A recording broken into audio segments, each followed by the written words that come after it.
Salut tout le monde, très urgent. Voici les plus bonnes nouvelles de l'année. Depuis le Niger, le Mali, le Burkina Faso, Alhamdoulilah, aujourd'hui, samedi 12 août 2023, mes chers amis, la plus bonne nouvelle que je vais vous annoncer aujourd'hui, après l'avertissement de la Russie contre une intervention militaire au Niger, les chefs d'état-major des États de l'Afrique de l'Ouest ont reporté leur réunion. Alassane Ouattara avait dit que les chefs d'état-major de la CEDEAO allaient se rencontrer aujourd'hui même à Accra, au Ghana. Après l'avertissement de la Russie, les chefs d'état-major généraux des armées de la CEDEAO ont reporté leur rencontre aujourd'hui, samedi 12 juin 2023, à une date ultérieure. La Russie vient d'avertir la CEDEAO et la France. Mes chers amis, je vais vous montrer une autre bonne nouvelle aujourd'hui. La deuxième bonne nouvelle, là où je vous parle, l'armée française, le camp de l'armée française est encerclé par la population civile depuis que M. Nyamakoudji, le vieux méchant, le président de la Côte d'Ivoire, Alassane Ouattara, depuis qu'il a commencé l'agression de la Côte d'Ivoire et la France contre le Niger. C'est-à-dire, c'est la Côte d'Ivoire et la France qui voulaient attaquer le Niger et non la CEDEAO. J'ai toutes les preuves que je vais vous montrer tout de suite.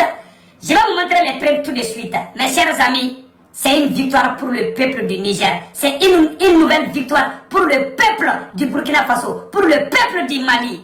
Que Dieu bénisse la coalition malienne, burkinabé et nigérienne. Alhamdoulilah, aujourd'hui, on peut dire Alhamdoulilah. Mes chers amis, la troisième bonne nouvelle que je vais vous annoncer aujourd'hui, le peuple nigérien, là où je vous parle, est en train d'encercler tous les endroits stratégiques de la capitale nigérienne. On vient d'apprendre aussi que la population nigérienne est allée encercler le camp militaire français. Le camp militaire français à Niamey au Niger. Les militaires français n'arrivent plus à sortir. Les militaires français au Niger sont encerclés par la population civile. Les vieux, les hommes, les femmes et les enfants, tout le monde est sorti. Après, je vais vous montrer la vidéo. La population nigérienne s'est dit déterminée à aller jusqu'au bout. Voilà pourquoi la CEDEAO a fait marche arrière. Donc, Alassane Ouattara parlait, c'est comme s'ils allaient bombarder le Niger aujourd'hui même. Malheureusement, ils viennent de reporter leur réunion. Donc, Poutine a mis en garde contre la CEDEAO. Quand le lion sort, les chats disparaissent. Ah, que Dieu bénisse ça. Les chats, comment on appelle là? Quand le chat n'est pas là, les souris dansent. Dieu merci. Donc, nous allons vous montrer les gros titres. Il y a aussi une grande victoire de l'armée malienne. Mes chers amis, une grande victoire de l'armée malienne contre les terroristes.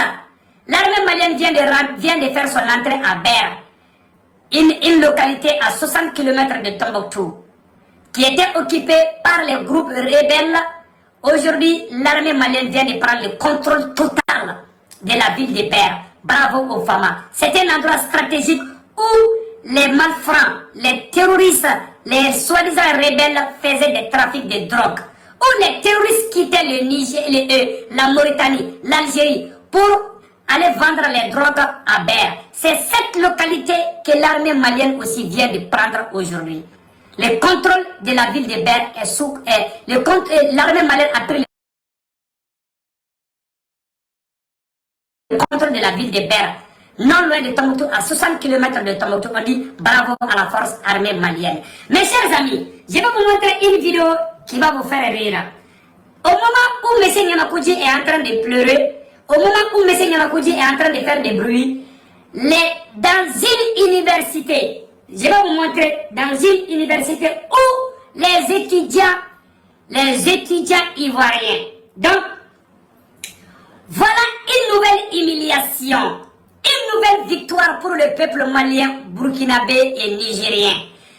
Voici une chanson dans une université ivoirienne dédiée au président Assimi Goïta. Je vais vous le montrer tout de suite. Voici la chanson que les étudiants, cela prouve que les peuples s'aiment.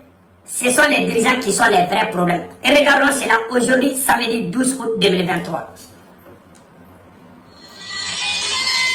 Écoutons. En Ukraine, jusqu'à présent, ouais, les armes les plus sophistiquées aujourd'hui se trouvent en Russie. Donc la CEDEAO doit réfléchir à 1000 fois avant de s'engager dans cette guerre. Vladimir Poutine a juré qu'il ne va jamais accepter.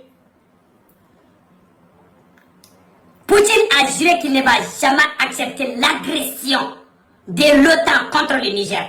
L'Algérie, même hier, l'Algérie aussi a averti la CEDEAO.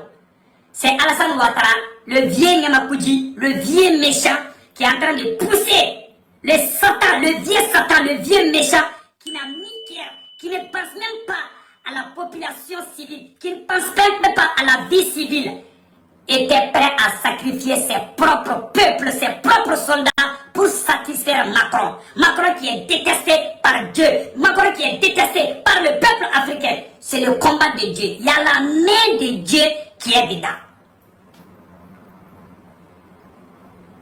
Donc, et revenons encore aux choses sérieuses.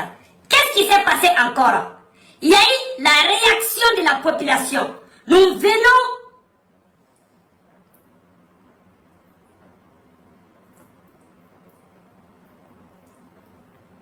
nous venons d'apprendre tout de suite que les forces armées algériennes aussi viennent d'activer les forces algériennes, c'est-à-dire que les soldats algériens ont lancé l'alerte partout. Les soldats maliens. Il y a une grande coalition qui s'est formée déjà. Il y a le Mali, il y a l'Algérie, il y a le Burkina Faso, il y a la Guinée-Conakry, qui ont tous dit qu'ils sont prêts à aider le Niger, plus la Russie. M. Nyamakoudji n'a pas encore ouvert les yeux. Si quelqu'un est garçon là, ils n'ont qu'à aller attaquer le Niger. C'est la population qui est sortie. Ils sont même allés attaquer, mais moi je suis contre la violence. J'ai entendu une chose que je condamne, l'attaque contre l'ambassade nigérienne. Vraiment, la population nigérienne est allée brûler l'ambassade du Nigeria. Ouais, quand un peuple est affamé, quand un peuple n'est pas d'accord, on ne peut pas forcer ce peuple. Monsieur Nyamakoudji, le vieux Alassane Ouattara, le vieux méchant, pense que le Niger est sa propriété privée. Alassane Ouattara a été humilié au Mali. Alassane Ouattara vient d'être humilié une fois de plus encore au Niger. Parce que certains chefs d'État, quand la Russie est sortie de son silence, quand la Russie a menacé, certains chefs d'État ont appelé Alassane. Hé Alassane, il y a la Russie dedans, hein? Nous on ne veut pas aller en guerre. Voilà pourquoi les chefs d'État là, ils voulaient activer, c'est aujourd'hui même qu'ils devaient activer l'intervention militaire contre le Niger. Quand Poutine a parlé, aïe, l'homme fort vient de parler, Poutine dit que ça ne va pas se faire, qu'il s'oppose. Ça c'est la chaîne BFM TV de la France, ce sont les Français même qui ont dit ça. Et je vais vous montrer une autre chose encore. Et au moment de l'intervention de la CEDEAO, au même moment, Macron a convoqué tous les chefs militaires. Et la France s'est dit prête à aider. La France est le seul pays. La France est le seul pays en Europe qui parle matin, midi, soir sur le Niger. C'est la France qui est derrière la CEDEAO. Aucun pays, l'Allemagne ne parle plus, l'Angleterre ne parle pas, les États-Unis se sont mis à l'écart. C'est la France, les chaînes françaises. Quand tu regardes France 24, quand tu écoutes RFI, tu as l'impression que la CEDEAO va bombarder le Niger dans 2 heures de temps. C'est la France qui active. C'est-à-dire qu'à travers les médias français, la guerre même a déjà commencé. Quand tu écoutes RFI ou AFP, Agence France Presse, tu as l'impression que la guerre même a déjà commencé. Si tu écoutes, mais tu écoutes les autres médias, on ne parle même pas du Niger. C'est en France, matin, midi, soir. Même si une mouche fait des bruits au Niger, France 24 va parler.